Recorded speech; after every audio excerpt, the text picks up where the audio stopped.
ये जबान आदमी को जन्नती भी बनाती और जहन्नमी भी। इसी जबान से अल्लाह का जिक्र करें, इसी जबान से कलमा शरीफ पढ़ें, इसी जबान से नात मुबारका पढ़ें, इसी जबान से तिलावत कुरान करें तो आप जन्नत की तरफ जा रहे हैं। इस जबान से आप किसी की ग़ीबत करें, इस जबान से आप किसी की चुगली करें, इस जबान से आप किसी को गाली दें तो आप जहन्नम की तरफ जा रहे हैं। आज जिस उन्वान की तरफ हमने गुफ्तगू करना है वो हमारे माशरे का एक बदतरीन गुनाह, जिसको अब गुनाह समझा ही नहीं जाता है, जिसे हम गालम गलोच कहते हैं, गाली गलोच कहते हैं। ये एक ऐसा गुनाह है कि जिसकी तरफ हमारी तवज्जो नहीं है। बच्चा बच्चा समाज का गाली दे रहा है, समाज के बड़े भी गाली दे रहे हैं, बड़े बूढ़े भी गाली दे रहे हैं, और अब तो गाली को लोग बुरा समझते ही नहीं। गाली क्या चीज है? गाली जो आज से 1450 साल पहले गाली दी जाती थी, वो कौन सी गाली है? पहले मैं वो बता दूं आपको। गाली किसे कहते हैं? यानी किसी को कहना कि तेरी माँ ऐसी, उसको आर दिलाना माँ पर से कि तेरी माँ ऐसी। जैसे मिसाल के तौर पे उस दौर में औरतें खतना करती थी तो कोई किसी को कहता था तू तो खतना करने वाली का बेटा है। ये गाली थी उस दौर की। आज के दौर की जो लेटेस्ट गालियां हैं, नई गालियां, इसका तो तस्वुर ही नहीं था। तो अब जितनी भी हदीसें मैं बयान करूंगा वो कि जितना भी अजाब बयान होगा गाली पर, किस पर होगा? वो जो उस दौर की गालियां हैं। ये तो आप जो बक रहे हैं इसका तो शुमार ही नहीं। जो हमारे माशरे में गाली दी जा रही है इसका तो शुमार ही नहीं है। शायद रसूलुल्लाह के दौर के लोगों ने इसका कभी तसव्वुर भी नहीं किया होगा कि कोई मुसलमान ये भी कहेगा। आप जो कह रहे हैं वो मुसलमानों की बोली नहीं है और उसको गाली भी नहीं समझ रहे। आपके बच्चे भी कह रहे हैं, पूरा माशरा ही कह रहा है। अलियाज़ु बिल्लाह। ये काफिर लोग देते थे जो गालियां, बल्कि काफिर भी नहीं देते थे उस दौर के जो आप और हम गालियां आज हमारे समाज में राइज है। अल्लाह रहम करम फरमाए। तो गाली किसको कहते थे उस दौर में कि ए खतना करने वाली के बेटे आओ, ए खतना करने वाली की औलाद। ये गाली थी उस दौर। हजरत अबू ज़र ने, माज़अल्लाह मैं ये नहीं कहना चाहता कि किसी साहबी ने गाली दी, लेकिन हदीस में आया तो मैं पढ़ रहा हूँ उस बात को ताकि आपको इबरत हो। हालांकि यही बात उन्होंने कही, ए खतना करने वाले के बेटे। हजरत अबू ज़र ने एक शख्स को ये बात कही कि ए खतना करने वाले के बेटे। तो वो जनाब बारगाह रिसालत में अर्ज़ की, या रसूलल्लाह देखिए ये मुझे ऐसा कहते हैं। आका करीम सल्लल्लाहु अलैहि वसल्लम ने कितना सख्त जुमला कहा हज़रत अबू ज़र को।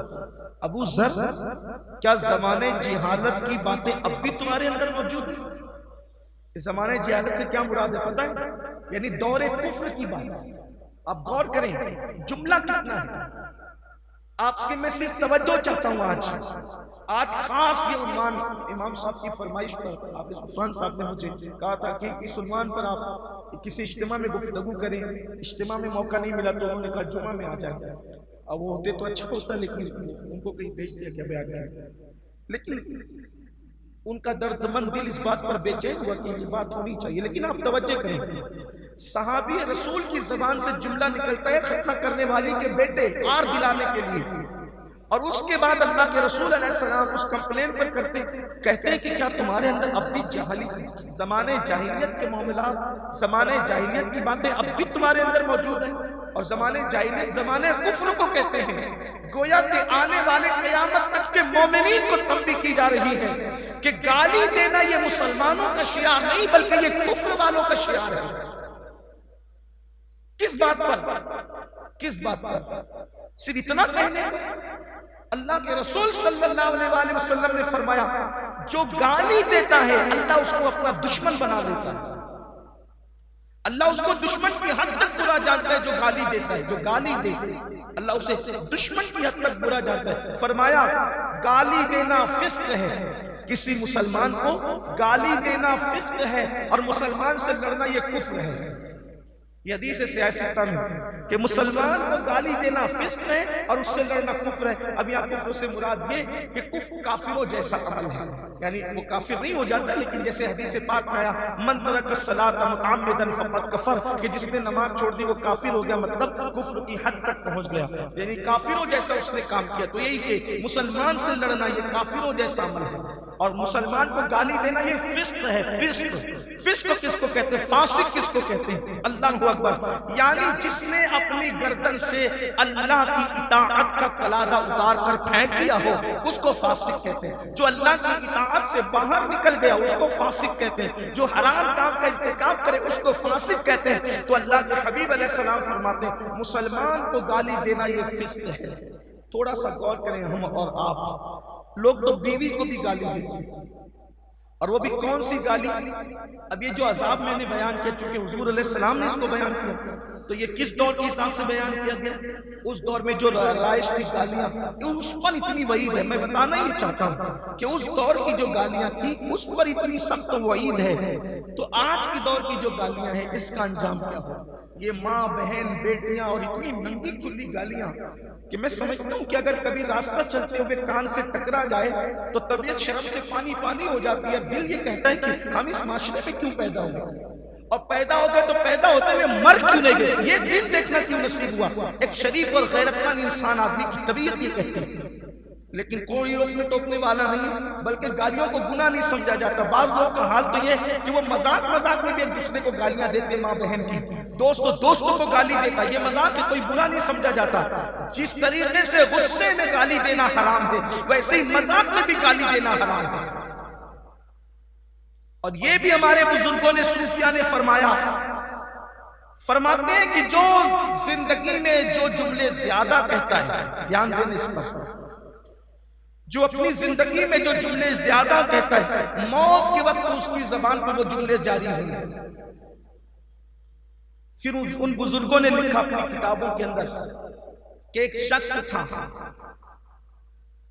जब उसकी मौत का वक्त करीब आया तो वो कहता था लीमू इतने में ले लो और लीमू इतने में ले लो। तो लोग कहते थे तू लीमू थोड़ी बेच रही है, तो तेरी सकरात का वक्त है। तो उसके घर वालों ने कहा ये लीमू का कारोबार करता था, इसकी जबान पे रात दिन यही जारी था कि लीमू इतने में ले लो, इतने में ले लो, इसीलिए ये जबान पे जारी। एक शख्स मरा तो उसकी जबान पे जारी था वो हम्माम वाली कितनी अच्छी थी। फकीह अबुल समरकंदी लिखते हैं कि वो हम्माम वाली कितनी अच्छी थी, वो हम्माम वाली कितनी अच्छी थी, वो ये कहता था। तो कहा कि ये हम्माम वाली अच्छी थी का किस्सा क्या है? तो उसके दोस्तों ने बताया कि दरअसल बात ये थी कि एक खातून मुसाफिर थी, मुसाफिर औरत थी, और इसको औरतों से बदकारी करने से बड़ी दिलचस्पी थी। तो एक खातून जो है वो हम्माम का रास्ता, उस दौर में हम्माम में लोग गुस्ल करने जाते थे, मुसाफिर लोग हम्माम बने होते थे। तो वो खातून ने पूछा कि हम्माम का रास्ता किधर है, मुझे गुस्ल करना है। तो उसने अपने घर में कहा कि ये हम्माम इधर आ जाओ। वो चली गई तो उसको पकड़ के दरवाजा बंद किया, कहा कि मैं तेरे साथ बदकारी और बदी करना चाहता हूँ। तो चूंकि वो औरत होशियार थी उसने अपनी आबरू को बचाने के लिए हीला इख्तियार किया, कहा जितनी बदकारी तुझे पसंद है उससे ज्यादा बदकारी मुझे पसंद है। तो काफिर का बदकारी जरूर करूंगी लेकिन मुझे भूख लगी, भूखे पेट कैसे बदी करूं? अगर खाना खा लूं तो बदी करने में और मजा है। इसने सोचा ये तो मुझसे भी ज्यादा बदकार निकली और ये मुझसे ज्यादा जो है वो गुनाह पर दिलेर है। तो इसको यकीन आ गया, तो उसने कहा ठीक है मैं तेरे लिए खाना भी लेकर आया। और जैसे खाना लाने के लिए गया, इधर ये अपनी आबरू बचाकर घर से बाहर निकल गया। तो पूरी जिंदगी उसका उस पे असर था, उसके हुस्न और खूबसूरती का। तो अक्सर अपने दोस्तों से कहता था कि वो हम्माम वाली कितनी अच्छी थी, वो हम्माम वाली। जरा उनके लिए भी इबरत है जो लोग कॉलेज की लाइफ में गुनाह करते हैं, तो कहते हैं ना कॉलेज की लाइफ कितनी अच्छी थी, गुनाहों को याद करके कहते कितनी अच्छी थी। इसी तरीके से जो किसी सफर में गुनाह करके आते, कहते वो सफर में क्या मजा आया था, यानी वहां जो गंदगी की थी, वहां जो पाप के थे, जो बदकारी, सारी जिंदगी उसकी लज्जत लेते रहते, क्या मजा आया था। जरा वो यहाँ पे इबरत के नाखून में, जरा वो होश के नाखून में, इसलिए कि मौत तो आना है। जितनी भी जिंदगी के अंदर पाप कर लो, जराइम कर लो, ऐश कर लो, तबीयत के मुताबिक जिंदगी गुजार लो, एक वक्त तो मौत तो आना है। अल्लाह जिसको अच्छी मौत दे दे उसकी मौत अच्छी है, वरना फिर तबाही तबाही है। अल्लाह अकबर। तो उसने कहा वो हम्माम वाली कितनी अच्छी थी। लोगों ने कहा इसको सकरात लगी है, और ये हम्माम वाली को याद करे तो ये वाकया बताया गया। वही कहते कहते वो मर गया। अब मैं यहाँ उन लोगों से कहता हूँ जिनकी जबान पे रात दिन गाली है और वो भी गंदी गंदी गालियां, बेटों को गालियां, बहुओं को गालियां, बहनों को गालियां, सबको गालियां, सबको गालियां दी जा रही। और कोई वो बड़ापन समझते गाली देना, अपना हक समझते गाली देना, बल्कि कुछ लोग तो फख्र से कहते हैं कि मैंने अभी फुला को गालियां दी, इतनी गालियां दी, उसको बहुत गालियां सुनाई। गाली क्यों देते? अगर ये मरते वक्त ये जो आदत बनी है ना गाली की, जो आदत होगी, इसीलिए कहते कलमे की आदत डालो। उठते बैठते चलते फिरते कलेमा पढ़ा करो, सोते टाइम कलेमा पढ़ा करो, उठने के बाद कलेमा पढ़ा करो, नमाज के बाद कलेमा पढ़ा करो, वजू के बाद कलेमा पढ़ा करो। कलेमा कलेमा कलेमा की आदत बनाओ ताकि दुनिया से जाओ तो मरते मरते कलेमा पढ़ते भी जाओ। गालियां मत दो। यूं भी सरकार गरीब नवाज रज़ी अल्लाह ताला अपने मलफूजात में फरमाते हैं कि जिसने किसी मुसलमान को गाली दी, ये उसी दौर, फिर कहता हूं उसी दौर की गाली, जिसने किसी मुसलमान को गाली दी और अल्लाह की बारगाह में तौबा नहीं की और उस मुसलमान से मुआफी नहीं मांगी, मरेगा तो डर है कि काफिर होकर के मरेगा। जिसने किसी मुसलमान को गाली दी तो मरेगा तो डर है कि काफिर होकर के मरेगा। मरते वक्त उसकी जुबान पे कलेमा नहीं आएगा। आम मुसलमान को गाली दो तो मरते वक्त जुबान पे कलेमा ना आए, मौत के वक्त डर है कि काफिर होकर के मरे। जो सारी जिंदगी बीवी को, शरीके हयात को गाली देता रहा, बेटियों को, बेटों को गाली देता रहा, घर में गालियों का, और याद रखना घर के छोटे बच्चे उसी घर में गाली देते हैं जहां बड़े गाली देते। गालियों का माहौल जहां बड़ों में होगा वही बच्चों में होगा। आज सूरत हाल क्या पैदा हो गई पता है? जो लोग पढ़े लिखे लोग, संजीदा और शरीफ किस्म के लोग हैं, अब वो कहते हैं कि मौलाना मुस्लिम मोहल्लों में घर देखने की बजाय अब हम सोचते हैं कि किसी दूसरे मोहल्ले में घर देखें। हम कहते हैं क्यों भाई, मुसलमानों में रहो, उसकी बरकत मिलेगी। तो क्या बरकत मिलेगी? जहां सुबह उठने के बाद गाली सुनने को मिलती है और सोते वक्त तक गाली सुनने को मिलती, वहां रह के क्या करें? ये माशरा हो गया हमारा। और माँ बाप को कुछ पढ़ी ही नहीं है, घर वालों को कुछ पढ़ी, किसी को कुछ नहीं पढ़ी है, दीन धर्म पीठ के पीछे डाल दिया है। बस अब क्या रह गया? खाओ पियो ऐश करो, बस इसी का नाम बस जिंदगी है। सुन लो, अल्लाह के रसूल अलैहिस्सलाम ने फरमाया, जब कोई गाली देता है तो अल्लाह ताला उसको हलाक कर देता है। गाली देने वालों को कुदरत हलाक करती है। अब हलाकत का मतलब क्या? कुदरत हलाक करी मतलब अब गाली देने वालों कुदरत तुम्हें हलाक करके रहेगी, कुदरत तुम्हें हलाक करेगी, तुम हलाक होकर के रहोगे। अब कैसे हलाक होगे? कभी बारिश नहीं देके कहत में मुब्तला करके हलाक करेगा, और कभी बारिश देगा तो इतनी देगा कि सैलाब ला करके हलाक करेगा, कभी बीमारियां डाल करके हलाक करेगा, कभी दुश्मनों को मुसल्लत करके हलाक करे। हलाक होकर रहना है, क्योंकि अल्लाह के रसूल ने फरमा दिया जो गाली देगा अल्लाह उसको हलाक करेगा। गाली देने वाली कौम हलाक होगी। हम गाली से तौबा करें, अल्लाह की बारगाह में माफी तलब करें। आज से पहले जिसने गाली दी वो तौबा करें। अब आप कहेंगे कि भाई कोई हमें गाली दे तो क्या करें? ये भी तो मसला है। इसलिए कि सब तो आज की महफिल में नहीं, और आज की महफिल में सब आ भी जाए तो सब सुन के अमल थोड़ी करेंगे। इसलिए कि शैतान जो दिल में बैठा है वो थोड़ी अमल करने देता है। वो तो कहता है ये छोड़ो यार, ये तो मौलवी मौलाना का काम, ये बोलो। अल्लाह से दुआ है कि अल्लाह उलमाए हक क़यामत तक जमीन पे कायम रखे। जब तक ये चीखने और बोलने वाले रहेंगे हमारी नैया कभी नहीं डूबेगी। अल्लाह हमारी कौम में हक बोलने वालों को रखे, और अल्लाह जब तक जिस्म में जान दे हमें भी हक बोलने की तौफीक दे। अगर हमें कोई गाली दे तो क्या करेंगे? तो अल्लाह के रसूल की तालीम यही है, अगर कोई तुम्हें गाली दे दो तो तुम उसके बदले में उसको गाली मत दो, छोड़ दो उसको, नजरअंदाज कर दो। इसलिए कि इंसान को अगर कुत्ता काटे, इंसान को अगर कुत्ता काटे तो क्या इंसान भी बढ़ के कुत्ते को काटेगा? अब जो गाली देने की जुर्रत कर रहा है तो वो क्या इंसान हुआ? फिर उसको इंसान होना कब, उसके अंदर इंसानियत होती तो वो गाली क्यों देता? उसको छोड़ दो, फिर उसके हाल पे छोड़ दो, उसे आप गाली ना दो, मुंह फेर लो उससे। वैसे भी कुरान कहता है वइज़ा खातबहुमुल जाहिलूना क़ालू सलाम। अल्लाह ताला फरमाता है जब तुम्हारा मुकाबला, जब तुम्हारी मुखातिबत जाहिलों से, खातबहुमुल जाहिलूना, तुम्हारी मुखातिबत जाहिलों से हो तो क्या करो? क़ालू सलामा, उनसे सलामती की बात कह के गुजर जाओ, सलाम जाओ जाओ करके गुजर, उनको मुंह मत लगो, उनको मुंह न लगाओ। अब अगर आपको कोई गाली दे रहा, आप चुप या खामोश है तो क्या होगा? वो भी हदीस में आया है। अल्लाह के रसूल अलैहिस्सलाम के सहाबी सैयदना सिद्दीक़ अकबर बड़े नरम दिल आदमी थे, बड़े बाखलाक, इनकी फजीलत तो बयान हो ही नहीं सकती। ये ऐसे थे। हुजूर मुहद्दिस आज़म के छोचवी रहमतुल्लाह अलैह ने इनकी फजीलत इस शान से बयान की, कहते हैं मर्तबा हजरत सिद्दीक का ये है सैयद, हर फजीलत के वो जामे हैं नबूवत के से।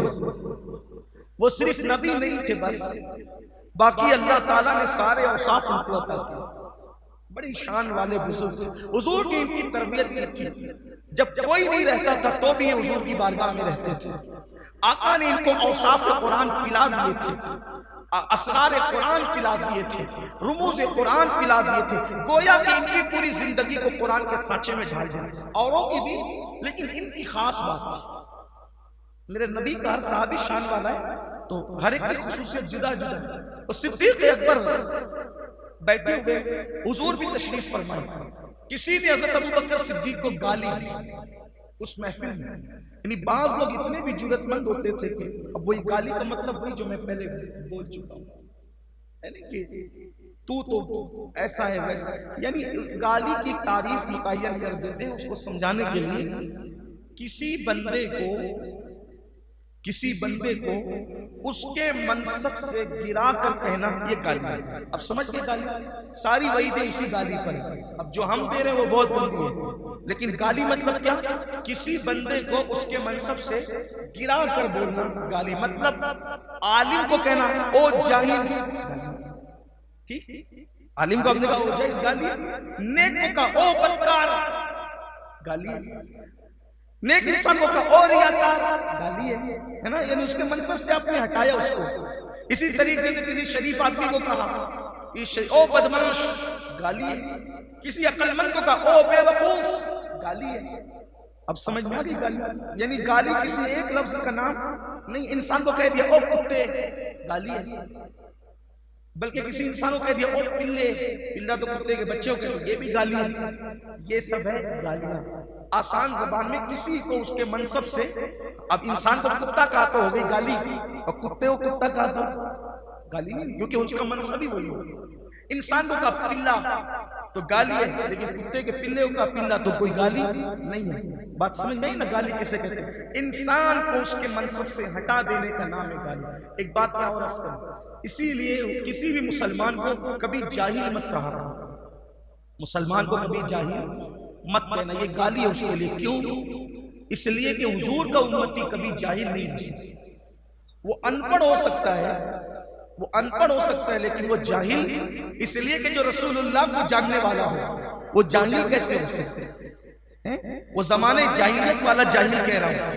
हाँ, कहीं किसी के कम इल्मी को या बेइल्मी को बताने के लिए उर्फ में कहीं कह दिया जाए तो एक अलग बात है, लेकिन एहतियात किया करो, किसी को जाहिल न कहो, बचा जाओ। इसी तरह किसी मुसलमान को बेवकूफ भी मत कहा। हालांकि बहुत आसानी से लगता है बेवकूफ है, अहमक है, बचा जाओ, मत कहा। पहली बात तो ये कहता हूं, अपनी जबान को कंट्रोल में रखो मेरे भाई, किसी को कुछ न कहा। अभी आगे कुछ बहुत बड़ी बातें मैं करने जा रहा हूं, वक्त तो हो रहा है, लेकिन जल्दी जल्दी से करना चाहता हूं। तो सिद्दीक अकबर को किसी ने गाली दी। हुजूर अलैहिस्सलाम ने हज़रत अबू बकर सिद्दीक को देखा, मुस्कुरा दिया। सिद्दीक अकबर ने जवाब नहीं दिया, कोई जवाब नहीं दिया। फिर उसके बाद उसने दूसरी गाली दी। सिद्दीक अकबर ने फिर कोई जवाब नहीं दिया। उसने फिर गाली दी, सिद्दीक अकबर ने फिर कोई जवाब नहीं दिया। अब सिद्दीक अकबर को आया गुस्सा। अब जो गाली दे रहा था, सिद्दीक अकबर ने उसको जैसे जवाब देना चाहा, हुजूर अलैहिस्सलाम गुस्से में जलाल में आए, उठ के खड़े हो गए, चल दिए। अब हुजूर खड़े हो जाए तो सिद्दीक कैसे बैठे रहे? वो भी खड़े हो गए। हुजूर चल दिए तो सिद्दीक भी चल दिए। अर्ज़ की आका, मेरे माँ बाप आप पे कुर्बान, उसने इतनी गालियां दी, आप चुप रहे, मुझे देख के मुस्कुराते रहे, और मैंने उसको क्या जवाब दिया? आप जलाल में आ गए, गुस्से में आ गए। कहा अबू बकर तुझे क्या बताऊं, जब तू चुप था तो अल्लाह ने तेरी तरफ से फरिश्ता मुकर्रर किया था। जब वो तेरी तौहीन करता था तो फरिश्ता जवाब देता था। जब तू सब्र करके चुप बैठा था तो जवाब फरिश्ता देता था। जब तू बोलने लगा तो फरिश्ता चला गया और शैतान आ गया। तो जहां शैतान आएगा मैं वहां क्यों रुकूं? फिर मैं वहां से चल दिया। तो जब तुम खामोश रहोगे फरिश्ता जवाब देगा, जब तुम चुप रहोगे फरिश्ता जवाब देने दो लोगों को गाली। मैं तो कहता हूं कि जो गालियां हमें देते वो एक तरह के हमारे मोहसिन, इसलिए कि हजारों साल माला जप कर वो मकाम तुम्हें विलायत का नहीं मिल सकता जो लोगों की गालियों पे चुप रह के सब्र करके मकाम मिलता है। बल्कि अल्लाह जिसको अपना वली बनाना चाहता है उस पर कुछ गालियां देने वाले मुकर्रर कर दिए जाते हैं, वो उसको गालियां देते रहते हैं, सब्र करता रहता है और मकाम विलायत पा जाता है। इसलिए लोगों को चाहिए सब्र से काम लो, मत जवाब मत। लेकिन ये है बड़ा कड़वा घूट, आसान नहीं है। मिसवाक करना आसान है, खाने से पहले नमक चखना आसान है, मस्जिद के जीने पे बैठे हुए लोगों को थोड़ा बहुत सदका दे देना भी आसान है, नमाज पढ़ना भी आसान है। लेकिन गाली सुन के चुप रह जाना ये बड़े हिम्मत का काम, आसान नहीं है ये काम। लेकिन जो ये कर जाए फिर अल्लाह ताला उस पे फरिश्ता मुकर्रर करता है जवाब देने, उसकी तरफ से फरिश्ता जवाब देता है। ना दो जवाब, कोई गाली दे ना दो जवाब, खामोश हो जाओ, निकल जाओ। एक मर्तबा मरवान ने इमाम हसन को गाली दी, मरवान ने इमाम हसन को गाली दी। देखो गाली उसने दी, इमाम हसन का जवाब क्या था? आपने गाली नहीं, फरमाया मरवान मैं तुझे गाली के जवाब में गाली नहीं दूंगा। क्यों?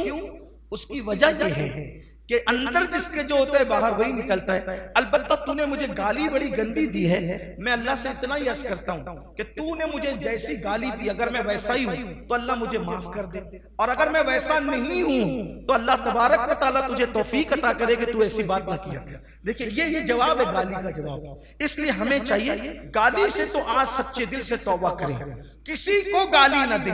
अब किस किस को गाली ना दें, आइए जरा उसकी तरफ भी आ जाते। किस किस को गाली ना दें? अल्लाह के रसूल अलैहि सलाम ने फरमाया पिस्सू समझते हैं ना, एकदम बारीक सा कीड़ा होता है, दिखता भी नहीं है, जब काट लेता है एकदम बिल्कुल जोर का दर्द होता है, जलन होती है, तब पता चलता है किसी ने काटा। देखो तो चिपका हुआ नजर आता है, एकदम बारीक सा पिस्सू। अल्लाह के हबीब अलैहि सलाम फरमाते हैं पिस्सू को भी गाली मत दो। अगर तुमने दुनिया में पिस्सू को गाली दी थी तो क़यामत के दिन अल्लाह तुमसे उसके बारे में भी सवाल फरमाएगा। मुर्गी को, बकरी को, जानवर को भी गाली मत दो, तुम किसी जानवर को भी गाली नहीं दे सकते। अल्लाह अकबर। और आगे आइए, अल्लाह के रसूल अलैहि सलाम फरमाते हैं अगर कोई काफिर तुम्हें दिखे तुम काफिर को भी गाली मत दो। वो काफिर है, तेरी जबान तो मोमिन है, तू काफिर की वजह से अपनी जबान को क्यों गंदा करता है, अपनी जबान को क्यों खराब करता है? काफिर को भी गाली नहीं दे सकते। अब बात का एंड करते हैं। अल्लाह के रसूल अलैहि सलाम से सहाबा ने पूछा या रसूल अल्लाह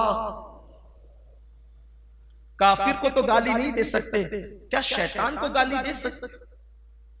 शैतान तो बहुत बुरा है। अल्लाह सहाबा पे रहमतें नाजिल फरमाए। देखो वो कैसे कैसे सवाल पूछ लेते थे, हमारे मसले हल किया। अब शैतान तो बहुत बुरा है ना, तो शैतान को गाली, क्योंकि लोगों से जिना वही करवाता है, शराब वही पिलवाता है, इसी तरीके से कुफ्र वही करवाता है, शिर्क वही करवाता है, सारे गंदगी तो उसने कर रखी है। शैतान को गाली दे सकते हैं? अल्लाह के रसूल अलैहि सलाम फरमाते हैं नहीं, हमारे मजहब में शैतान को भी गाली देने की इजाजत नहीं है। मजहब इस्लाम शैतान को भी। अब बताओ मुझे मुसलमानों, थोड़ा सा इस हदीस पे गौर करो। जो मजहब शैतान को गाली देने से मना करता हो, जो मजहब शैतान को गाली देने से रोकता हो, उस मजहब के अंदर माँ बहन की गालियां, बेटियों की गालियां, इसकी इजाजत कैसे हो सकती है? इसलिए अपने आमाल से अल्लाह की बारगाह में तौबा करें। हम जिस रास्ते पे जा रहे हैं वो रास्ता जहन्नम की तरफ ले जाता है, हम जिस रास्ते पे जा रहे हैं वो रास्ता तबाही की तरफ ले जाता है, हम जिस रास्ते पे जा रहे हैं वो रास्ता बर्बादी की तरफ ले जाता है। अल्लाह के बंदो तौबा करो अल्लाह की बारगाह में। जब काफिर को भी, शैतान को भी गाली देने की इजाजत नहीं है तो एक दूसरे को, दोस्तों को, भाइयों को, बहनों को, बल्कि आजकल तो अल्लाह की पनाह, आजकल के नौजवान लड़के माँ बाप को भी गाली निकालते, माँ को भी गाली देते, बाप को भी गाली देते, यानी डायरेक्ट जो गाली दी। उनका अंजाम क्या होगा ये तो नहीं पता हमें, लेकिन उनकी दुनिया भी तबाह है और आखिरत भी तबाह है। जिन माँ बाप के सामने ऊंची आवाज से बात करने पर आमाल अकारत हो जाते हैं, आमाल बर्बाद हो जाते हैं, अल्लाह अकबर, उनको गाली देने पे क्या? ये तो एक तबका हुआ जो डायरेक्ट गाली देता है। दूसरा तबका नेक लोगों का, परहेजगार लोगों का, वो भी माँ बाप को गाली देते हैं। अब वो कैसे देते हैं जरा उस तरफ आ जाए ताकि बात समझ में आए। अल्लाह के रसूल अलैहि सलाम ने फरमाया ऐ मेरे सहाबा, अपने माँ बाप को गाली न दो। क्या फरमाया? अपने माँ बाप को गाली न दो। सहाबा ने हैरत से कहा कि या रसूल अल्लाह सल्लल्लाहु अलैहि वसल्लम, कोई अपने माँ बाप को गाली कैसे दे सकता है? जाहिर सी बात है वो नेक लोग थे, परहेजगार थे, अल्लाह वाले थे। तो उनको हैरत हुई कि या रसूल अल्लाह सल्लल्लाहु अलैहि वसल्लम कोई अपने माँ बाप को गाली कैसे दे सकता है। अब देखो हम एक दिन में अपने माँ बाप को कितनी गाली देते हैं, जरा इस पे ध्यान देना। अल्लाह करे जिन तक बात पहुंचे उनको एहसास हो कि एक दिन में अपने माँ बाप को तुम कितनी बार गाली देते हो। तो सहाबा इकराम ने कहा या रसूल अल्लाह सल्लल्लाहु अलैहि वसल्लम अपने माँ बाप को कोई गाली कैसे दे सकता है। तो आका करीम सल्लल्लाहु अलैहि वसल्लम ने फरमाया तुम किसी के माँ बाप को गाली मत दो, क्योंकि जब तुम किसी के माँ बाप को गाली देते हो तो जवाब में वो पलट कर तुम्हारे माँ बाप को गाली देता है। तो मतलब तुम ही ने गाली दी अपने माँ बाप को। क्यों? क्योंकि अगर तुम किसी के माँ बाप को गाली न देते तो कोई तुम्हारे माँ बाप को गाली क्यों देता। तो तुम्हारे माँ बाप को गाली किसकी वजह से पड़ी? तुम्हारी वजह से। इसलिए तुम अपने माँ बाप को गाली मत दो, यानी तुम किसी के माँ बाप को गाली दोगे तो वो पलट कर तुम्हारे माँ बाप को गाली देगा। इसीलिए अल्लाह के रसूल अलैहि सलाम ने फरमाया अपनी बीवी के सामने उसके माँ बाप को बुरा मत कहो। क्यों? तुम अपनी बीवी के सामने उसके माँ बाप को बुरा कहोगे, तुम्हारी बीवी फिर तुम्हारे माँ बाप को बुरा कहेगी। गोया कि तुम जरिया बने, तुम सबब बने अपने माँ बाप को गालियां दिलवाने का, गालियां खिलवाने का। अब सोचो एक दिन में कितनी बार अपने माँ बाप को गालियां दिलवाते हो। तो गोया कि तुम खुद गाली दे रहे हो, सबब तुम बने हो। एक बात और आगे बढ़कर अर्ज कर दूं, इसीलिए अल्लाह रब्बुल इज्जत ने कुरान में भी फरमाया कि किसी के खुदा को बुरा मत कहो, किसी के खुदा को गाली मत दो। ये जो और दूसरों के जो खुदा है ना, जो दूसरे माबूदान बातिल हैं, जो दूसरों के झूठे खुदा हैं, उन झूठे खुदाओं को गाली मत दो। अगर तुम उनके झूठे खुदाओं को गाली दोगे तो वो पलट कर तुम्हारे सच्चे खुदा को गाली देगा। इसलिए दूसरों के मजहबी रहनुमाओं की हत्तक नहीं करने की जरूरत है, उनको गाली देने की जरूरत नहीं, उनकी बुराई करने की जरूरत नहीं है। वजह क्या होगी? क्योंकि हम उनको कुछ बुरा भला कहेंगे, वो पलट करके हमारे बुजुर्गों को, हमारे आकाओं को, हमारे खुदा को, हमारे नबी को बुरा कहेंगे। यानी इस्लाम कितनी एहतियात बता रहा है। काफिर को गाली देने की इजाजत नहीं, शैतान को गाली देने की इजाजत नहीं, दूसरों के झूठे खुदाओं को गाली देने की इजाजत नहीं। अब आप मुझे बताएं फिर हम किस रास्ते पर जा रहे हैं। इसलिए अल्लाह के बंदो, अल्लाह की बारगाह में सच्ची तौबा करो और अल्लाह की बारगाह में पलटो। आज से ये अहद करो कि कितने भी गुस्से में आएंगे कभी गाली नहीं देंगे। अल्लाह के रसूल अलैहि सलाम जब बहुत ज्यादा गुस्से में आते थे, बहुत जलाल में आते थे, क्या फरमाते थे पता है? हाय हाय हाय। एक जुमला हुजूर की जुबान से अक्सर सुना जाता था। हुजूर कहते थे तेरी नाक खाकालूद हो। क्या कहते थे? बहुत जलाल होता जब, बहुत गुस्सा। हज़रत अनस इब्न मालिक कहते हैं मैं बच्चा था जब से हुजूर के साथ रहता था, 10 साल तक हुजूर की खिदमत की, कभी मुझ पे गुस्से में नहीं आए, कभी नाराज नहीं हुए, कभी ये भी नहीं कहा कि ये काम क्यों नहीं किया, ये काम क्यों किया, कभी नहीं। लेकिन देखा कि जब बहुत जलाल में तो क्या फरमाया? तेरी नाक खाकालूद हो, तेरी नाक खाकालूद हो। अब इसको मैं तसव्वुर में देखता हूं, इसका तर्जुमा लोगों ने अलग अलग किया, लेकिन आज मैं इसका तर्जुमा अलग अपने अंदाज में करना चाहता हूं। खाकालूदों का नाक, खाकालूदों का मतलब सब बुजुर्गों ने अलग अलग बयान किया। मैं कोई बुजुर्ग नहीं, तालिब इल्म हूं, लेकिन मैं अपने ज़ौक़ के मुताबिक बयान करना चाहता हूं। इसका मतलब क्या? तेरी नाक खाकालूद हो। क्योंकि मस्जिद नबवी में उस दौर में चटाई नहीं थी, मुसल्ले भी नहीं बिछा करते थे, तो मुसलमान नमाज पढ़ते थे मिट्टी में। तो मिट्टी में नमाज पढ़ते थे तो पेशानी और नाक को खाक लग जाती थी। हुजूर गुस्से में भी कह रहे हैं अल्लाह तुझे इतना सजदा करने वाला बना दे कि तेरी नाक खाकालूद हो। ये जलाल में भी दुआ है, जलाल में भी तो तेरी नाक खाकालूद हो, यानी कि तू इतने सजदे करे कि तेरी नाक पर खाक लग जाए, तेरी नाक खाकालूद हो। ये अल्लाह के रसूल अलैहि सलाम का अंदाज था। गुस्सा हर आदमी को आता है, आना भी चाहिए। जिसको गुस्सा ही ना आए, जिसको कभी गुस्सा ही ना आए वो मोमिन नहीं रहता। मोमिन की शान है गुस्सा, मोमिन की शान है। कोई कहता है भाई मुझे भूख ही नहीं लगती, तो डॉक्टर लोग क्या कहेंगे? आपको बीमारी है। भूख लगने पे आप कम खाते हैं, आपका हुनर है, आपका तकवा है, लेकिन भूख ही नहीं लगती, बीमारी, इलाज कराओ। तो ऐसे कोई कहते मुझे गुस्सा नहीं आता, भाई आपको इलाज कराना चाहिए। मोमिनाना शान खत्म तो नहीं, गुस्सा आना चाहिए, मगर गुस्सा किस पर आए? अपनी जात के लिए ना आए, अल्लाह रब्बुल इज्जत के लिए गुस्सा है। यानी कोई खिलाफ शरा काम देखो तो गुस्सा है, कोई हराम काम देखो तो गुस्सा है, कोई नाजायज काम देखो तो गुस्सा है। हराम और नाजायज काम देखकर जिसको गुस्सा नहीं आता, समझ लो कि उसके दिल में ईमान का चिराग टिमटिमा रहा या बुझ चुका है। ईमान की निशानी है, जिसके सीने में ईमान होगा वो हराम काम देखकर जरूर गुस्से में आएगा, वो जरूर जलाल में आएगा। लेकिन उस गुस्से को भी वो ऐसे नहीं उतार देगा कि गुस्से में आए तो गाली दे दी, डांट दिया, मार दिया, भगा दिया, नहीं। उसका भी एक तरीका है, उसका भी एक अंदाज है। हाँ, तो बहरहाल गुस्सा आना चाहिए। बल्कि फरमाया गया कुछ लोग ऐसे होते हैं जिनको गुस्सा जल्दी आता है, गुस्सा जल्दी आता है और देर से जाता है। ये बड़ा बुरा गुस्सा है। ये बड़ा बुरा गुस्सा है। फिर एक गुस्सा ऐसा है जो देर से आता है और देर से जाता है, ये भी बुरा है। एक गुस्सा ऐसा है मोमिन का गुस्सा जो बहुत देर से आता है और बहुत जल्दी चला जाता है, जो बहुत और वो भी अपनी जात के लिए नहीं आता, किसके लिए आता है? शरीयत के लिए, दीन के लिए, मजहब के लिए आता है। जैसे मरवान ने एक मर्तबा इमाम हुसैन को गाली दी, तो इमाम हुसैन को गाली दी, आपने गाली का कोई जवाब नहीं दिया, लेकिन वो सीधे हाथ से नाक साफ करने लगा। इमाम हुसैन ने कहा तुझे नाक साफ करना नहीं आती, सीधे हाथ से नहीं उल्टे हाथ से नाक साफ करते। पता चला अपनी जात को गाली दी, गुस्सा नहीं आया, लेकिन एक खिलाफ सुन्नत काम होता देखा तो गुस्सा आया, उसको टोक दिया। सीधे हाथ से नाक साफ मुसलमान थोड़ी करते हैं, मरवान तो सीधे हाथ से नाक साफ कर, तो ये नाक, ये वो लोग थे जो अहले बैत का मुकाबला करने चले थे और जिनको नाक साफ करना भी नहीं आती। हम कहते हैं ना वो जिनको नाक साफ करना नहीं आती वो ये काम करेंगे, तो वो यही था जिनके पास इल्म था वो कभी नहीं टकराए नबी के खानदान से, जिनके पास तकवा था वो कभी, जिनको नाक साफ करना नहीं आती थी वो टकरा रहे थे। पता चला उनकी हैसियत क्या थी, किस हैसियत के लोग थे वो जो नबी के खानदान से टकराने के लिए निकले थे। वो सीधे हाथ से नाक, तो इमाम हुसैन ने कहा तुझे नाक साफ करना नहीं आती, गुस्सा आया आपको, गाली पर नहीं आया, गाली पर नहीं आया, खिलाफ सुन्नत काम देखा तो गुस्सा है, लेकिन फिर भी कितने अच्छे अंदाज देखा, मुसलमान सीधे हाथ से नाक साफ नहीं करता, मुसलमान तो उल्टे